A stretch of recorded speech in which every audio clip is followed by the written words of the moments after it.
Hello peeps.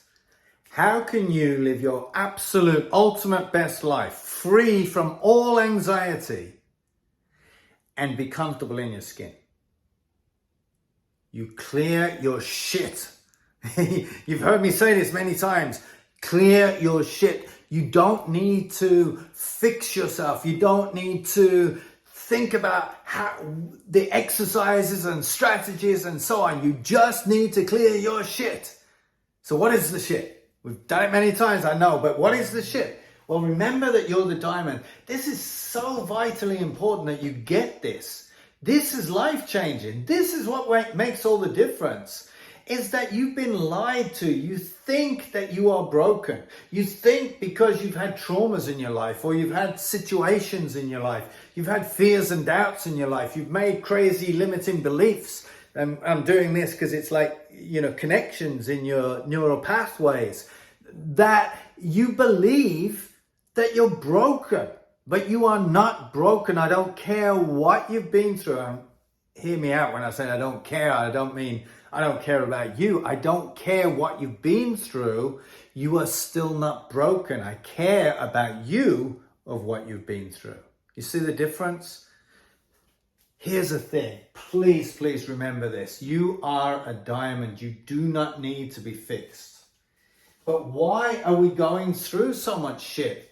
Because we've got shit all around us. We've got this shit, right? And what's the shit? The limiting beliefs, the doubts, the fears. People say, well, some of these things can be beneficial. No, absolutely not. I know I'm going against the grain. None of this shit is beneficial. None of it. None of it whatsoever. It is excrement. It's no good for you. It needs to be eliminated. So it's vitally important that you get that.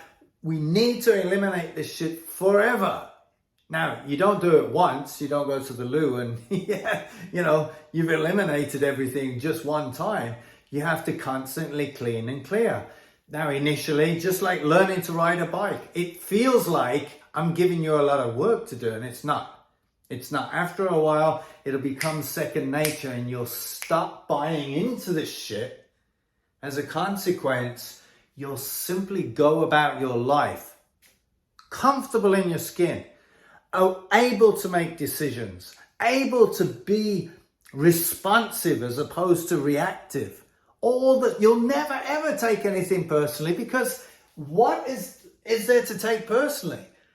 If somebody is, insulting or disrespectful, they're disrespectful to the shit. And when you get this, you'll realize, oh my God, I never have to worry about what people think or all these things. Now you take care of business.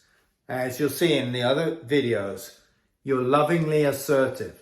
So you won't be taken advantage. Oh, I've just got a dot there. There's a bit of water. Oh, well. I'm comfortable in my skin. No, but you won't take offense to these things, because you'll realize they're talking about the shit. They're not talking about me. I'm the diamond. I am diamond. It's not I'm the diamond or a diamond. I am diamond. I am perfectly me. And all they're talking about is the shit. It doesn't have any relevance to you anymore. It is so life-changing. I just can't do it justice. I really can't. Now, as you must have gathered by now if you've watched other videos, I'm talking about my book, which is Kick the Shit Out of Social Anxiety. And if you haven't read the book, don't worry about it. The videos are sort of standalone in that sense. But if you read in the book, this is going to make such a difference, because what I suggest is that you embody what we're talking about here. Because just seeing this nice little crappy diagram, right? It's not going to make a difference in your life. But when you embody it, when you understand, let me say realize, understand is intellectual. That doesn't make the slightest bit of difference. It's When you realize, so that's embodying it, you actually, this is a part of your life. Now, this is life-changing. It is completely life-changing. All the things, all the worries, all the fears, all the doubts, all the stuff that may have prevented you in the past have no relevance to you whatsoever once you embody this. And it does take practice. Like riding a bike. Now, if you've learned to ride a bike, you just jump on it, you ride it. You don't think about it, right? But initially, it takes a little practice. But here's the thing is, I hear all the time, and I've said it many times, as you know, don't take massive action necessarily. Obviously, some people can, but for me, it didn't work in this situation. Look, you can take as big an action as you want, and you can clear all this stuff, right? But it's going to come back. No, you don't want massive action. You want massive consistency, massive persistence. That's what you want. In order to ride a bike, you can't just go, right, that's it. I'm going to work this as hard as I possibly can. I'm going to get it in one hit. No, you're not going to do it.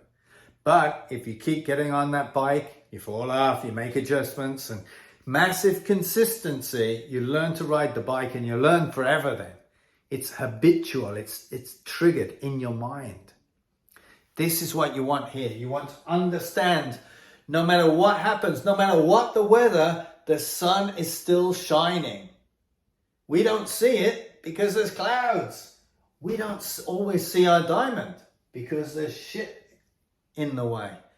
But when you know that actually you are the diamond, there's no question, then you can allow this stuff to just peel away, just go away, to be eliminated, right?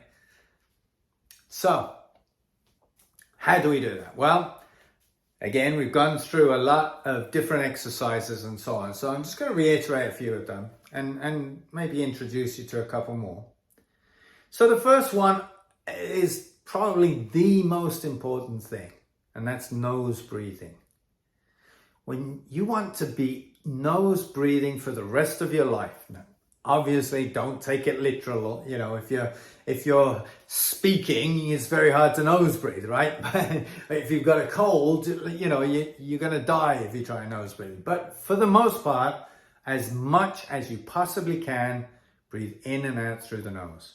That will take you into that parasympathetic state, the rest and digest. How can you be anxious when you're in rest and digest state? You just can't. It's not physically possible. Heart breathing. So you're breathing in through your nose, and imagine, use your hands, place your hands on your heart. Breathe into your heart. And then let that heart breath go through every cell in your body. And the more you do this, you can do this at any moment in time. You can do this while you're watching this video or any video. You can do this while you're in a conversation. You can just imagine, if you don't want to put your hands there, if you're talking to someone or whatever, you just imagine breathing into your heart, allowing that heart breath to go around your body and go around your aura. We're going to have this energetic field going around. So I call it your comfort zone in a sense. Your aura seems to be your comfort zone. So imagine it filling your comfort zone, your heart breath. Now imagine lifting up. Remember, lift up and look up, and you don't have to literally look up, but you can mentally look up to 300-400 feet in the air, and lock into that universal energy and pull it down through the crown of your head and all through again. You've got this universal energy going through your system, this white light of universal energy. So if you ever lack energy and you do these sorts of things, you're going to transform. You're going to transform that feeling. Now, when you've got that going through your body, drop it down into the center of the earth. Now you're grounded. You're physically grounded, and you're spiritually grounded, as in you're connected. So you're connected and you're embodying this all at the same time. So nose breathing into the heart, connect universal energy, connect grounded energy. Wow, if you do that, that alone will change your life. Remember, it's not about the words. It's not about a new idea or anything like that. It's about this changing of our energy, this lifting of our energy, so that we can see things from a clearer perspective, so that we can tap into our intuition, so that we can get into that rest and digest state. As a consequence, this stuff falls away. It starts to break down and starts to go. Now, there'll be bits, it's just the way it is. There'll still be little bits and so on. But the more you disconnect to it, realize that it's not you, it won't have the power, and it will just, even if it's there, it won't matter to you anymore. It won't have any significance because you know who you are. Now, another one that I've mentioned before is the 3D, and I got that from Christy Marie Sheldon and just sort of tweaked it a little bit. So 3D: delete, decreate, and de-story. So again, it's not in the words, you're embodying this. You just imagine, it's like tapping on an icon, you tap on an app. There's a whole program going on, but to you, it just looks like a little funny man that you tap on, right? So don't think, oh, these are just words, they don't make any difference. They do when you start embodying this. So delete, you're deleting anything negative. So let's say if you're feeling, a little anxious or frustrated or something like that. Whatever it is in your mind, you delete. Now you've deleted it. It's got no power once you've deleted it, right? You decreate. So you don't just cut the weeds, right? You don't just cut the heads off the weeds. You pull them out from the roots. You decreate it so it never even existed in your body. Now you might have the memory of something that happened as a child or anything like that, but that doesn't matter, because when you've pulled it out from the roots, it has no power over you anymore. This is super powerful, but you got to practice it. Just me saying it and you hearing it's not going to make the difference, but you practicing this on a regular basis, it's going to make the difference. Delete, gone. Decreate, pull the weeds out, from the roots. De-story. What do? We tell our story. Oh my God, what happened to me is this and this and this, and that happened there, and then this. We're telling our story over and over and over again, and what are we doing? Our cells are listening to our stories. So de-story that negative feeling, that negative situation. You don't need to tell it. Eventually, if maybe you're giving a speech or something like that, then you can use it because it's no longer connected to you. It's just a story. So you've de-storied it from yourself. So then, yes, you can tell the story, but it has no effect on you anymore. So de-story. This is super powerful. Now, another method, and I'm going through these quickly, but don't, think they're not important. That 3D is phenomenal. That's probably all you ever need. And we like variety because that's how we work, right? There's a thing called Ho'oponopono. Oh, it sounds weird. It's what do you call it? Polynesian, that's it. Polynesian spiritualists and so on. The shamans used to teach this. Now, I'm not going to do this justice. I'll tell you from the beginning. What I'm showing you now is nowhere near enough. You need to go to Joe Vitale.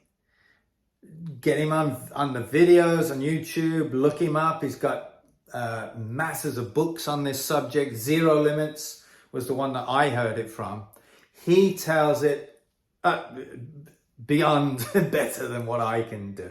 I'm just going to tell you very briefly. It's simply 4 phrases. And the 4 phrases come from speaking to the gods, to God, to your higher power, whatever feels comfortable for you, right? And the phrases are, I'm sorry, please forgive me, thank you, I love you. I actually feel it as I'm saying it. It's so cool. And again, as you practice, you'll get that feeling too. So let's break them down. And again, I'm not doing it justice. I'm just doing a quick version of this. I'm sorry. So you're saying I'm sorry to God, to higher power, to the universe. I'm sorry that I got caught up in the shit. Because that's all that negativity is. If you've taken it personally, if you felt like you've been mentally injured or something like that, wounded or something like that, I'm sorry. If you feel like you've hurt someone else, I'm sorry. Because I got caught in the shit. That's the only reason you would hurt somebody else, right? Please forgive me. Now, this is not the materialistic, oh, please forgive me. I'm waiting for somebody to say, okay, I forgive you, or no, I don't forgive you, right? You're not at the mercy of anybody in this. You're talking to your higher power. You might be talking to yourself, your soul, or whatever's right for you. It's the higher version of you anyway, whatever you decide that is. And you're saying, please forgive me. But please forgive me in this term is energetically. It means, please forgive me for being off the mark. It's like, forgive me for my sins. Well, the original meaning of sin was off the mark, as in you didn't hit your mark. So when you're saying, please forgive me, you're basically saying, please put me back on the mark. So I'm in line with who I am, with who I truly am, the diamond. I'm off the mark because I'm in that shit, right? So please forgive me is, please put me back in touch with my diamond, or in touch with myself, which is the diamond, right? Thank you. It's an automatic. It's instant, instantaneous. Please put me back on the mark. Thank you. Gratitude. Beautiful. The more you do this, you'll feel it. You'll feel that gratitude as it just, the stuff just falls away from you. I love you. Look, this is the universal energy. If you want to feel comfortable in your skin, your natural feeling, not your normal feeling, because normally we feel fear and we've been indoctrinated. I mean, fear is an ultimate weapon. Think about it. But love is the antidote to fear. When you're in a state of love, when you're in love, not the love that we tend to talk about. It's like, oh, I love you. It's not, no, it's probably more a transaction, it's more of an obsession almost, because when you feel love, there's an opening of your heart, there's an opening of everything. It's an incredible feeling, which you felt, but we mistake it for the stuff instead of the feeling, right? We want to get to that feeling. I love you. You'll be loving the planet. It seems like a bit far away if you're stuck in this stuff. I'm not loving that bitch. It's like, but eventually you'll start to just love your life. You'll love your planet. So it's, I'm sorry. Please forgive me. Thank you. I love you. And you can do it in any order. But like I say, don't take my word for it and just go by what I've said. Please do your research on this. It's well worth it. Look up Joe Vitale and find out more about it. Another one is tapping. Nick Ortner is a great guy to go for this one. The Tapping Solution was a phenomenal book. And he's also got an app, and you can get this, like free meditations, that sort of thing on there. And you can upgrade if you want, but there's a lot of free stuff on there. It's really good. Nick Ortner, very good. Now, he didn't create it, but he's brought it much more to the masses. It's excellent. He's a major trainer. And what it is, I'm just going to go through it quickly. Go to Nick Ortner because you'll understand it more. What it is, you're tapping, so basically with two fingers like this, you're tapping on certain points in the body, and they're meridians, your energy points in the body, like you get acupuncture type things. So they're acupressure points that you're tapping on. And what this does, if you think about it, if you're anxious or you're angry or you've got any negative feelings, you tighten up, right? And what that does is it restricts the blood flow. and it restricts your energy flow. You think of your lymphatic system, it blocks everything off. And what this does is it releases that blockage so that you can free flow again, so you can come back to normality. So these are the tapping points. Crown of the head, right? Just behind a little bit. That's the first one. And you tap for 4, 5, 10 times. It doesn't really matter, as long as it's at least 4 or 5 times, right? Then just at the middle of the eyebrow, you see that? You tap there. Now you can tap with 2 fingers if you want, or just 1. It's up to you. And then the other side of the eyebrow, so basically a temple, you tap on there. And then you tap under the eye. And again, you can do both sides if you wish. And then you tap under the nose. Now, you can do this. Let's say you're on a phone call and you're not feeling very good about this phone call, or you want to make a good impression. You can tap while you're talking to a person. And this is releasing all the blockages as you're talking or they're talking to you, right? Under the lips. And then you've got like a soft part just underneath the collarbone here. If you just feel it, you'll feel a sensitive part, and you just tap there. That's it. And then under the arm, you know, either do this or this, it doesn't really matter. And again, you'll feel a sensitive part. It's really amazing, right? You start to feel that sensitive bit and you'll know you're on the right part.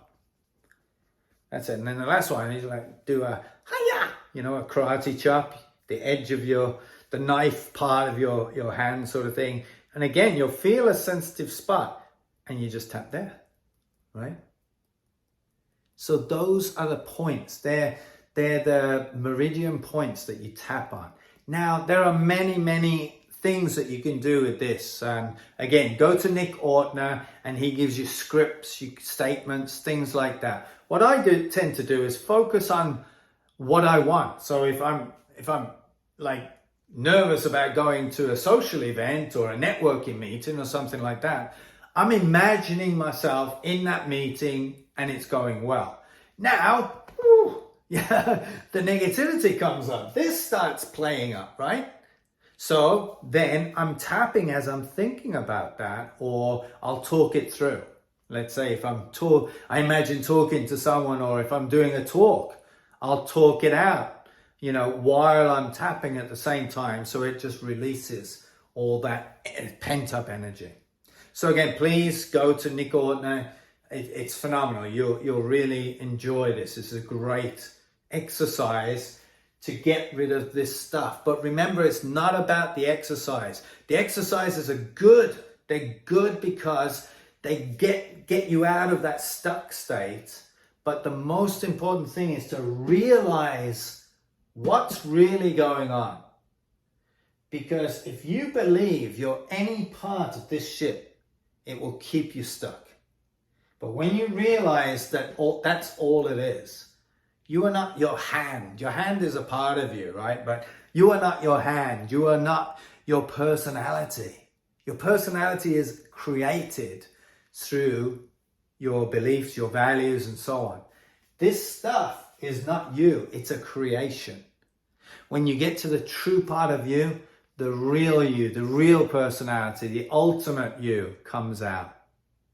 So please, read the book, watch the videos, kick the shit out of social or any anxiety. Get rid of that stuff, eliminate it, and you'll see the real you come to life. And you'll so love yourself, you won't ever believe how good it will feel. If you have any questions, anything you need to know, just let me know. If you want me to do a video on something, you want me to answer any questions in any way, shape or form, let me know. Put it in the comments below or get in touch with me. But for now, massive consistency, massive persistence. Read a chapter a day, watch a video a day, a chapter a week, or watch a video. If you're feeling down, watch a video. If you're feeling a little anxious, remember this crazy diagram and just realize it's just your ship playing up, and just distance yourself a little bit. Keep the nose breathing, keep breathing into your heart. you'll start to be more and more intuitive. I'm rooting for you. We're in it together. I'm sharing. I'm not teaching, I'm sharing. I'm sharing what I've learned. Take care.